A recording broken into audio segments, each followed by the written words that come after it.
In this video, I'm going to give an example of how to do after reading of narratives. The purpose of after reading is to learn everything that is new to you. How do you do that? You do two things. You learn writing and you learn language by reading the text word by word from the first one to the last one, including the questions and the choices section. The text example that we're going to use is changing the environment. Let's look at writing first. When we learn writing, we learn how the author does the writing. Because stories do not have a certain structure, then we focus on story elements. We look at the following 8 story elements. Setting first. Setting is time and place. So the time in the story is a Friday afternoon in April, and the time is also in spring. The place is the school and Willow Creek. The main character of the story is Sarah Hayden, a new student in the school that arrived late in the term. And Kayla Hammett is another character in the story. She is a student in the same class as Sarah who offers to work together with Sarah. The main conflict of the story is Sarah Hayden's feelings of isolation and loneliness because she moved to a new school. The plot is the beginning, the development, and the end of the story. The story began with Sarah moving to a new school late in the term. The development of the story is Sarah went to Willow Creek and made a discovery there. The end of the story is Sarah and Kayla made a successful presentation together and Sarah has made some friends. The story is written in third-person limited point of view because the narrator only knows the main character thinking. The tone of the story is happy because at the end of the story, Sarah and Kayla made a successful presentation together, and Sarah has made some new friends in the new school.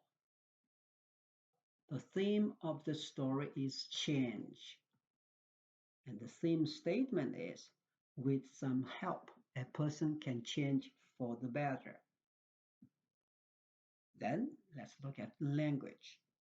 There are 6 things to learn in language.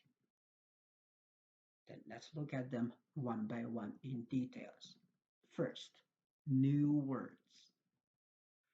How many new words that you are going to see or encounter depends on how many words you know. New phrases. So these could be the new phrases in the story. Again, what is new depends on how much you know. New sentences. New sentences is one of the hardest things for students to find when they do after reading. So in the first sentence, arriving late is new. The reason is, arriving late is used as the subject of the second sentence. The next one is, that's yet. Have you ever used that? If not, then that is new to you. And the other one is, had major construction in mind. That could be new to you too. In the last sentence, seated alphabetically. Have you ever written some structure like that in your sentence? If not, then this is another new sentence for you. Learning new sentences can help you make your sentence vary in your writing. Fictive language is special for narrative.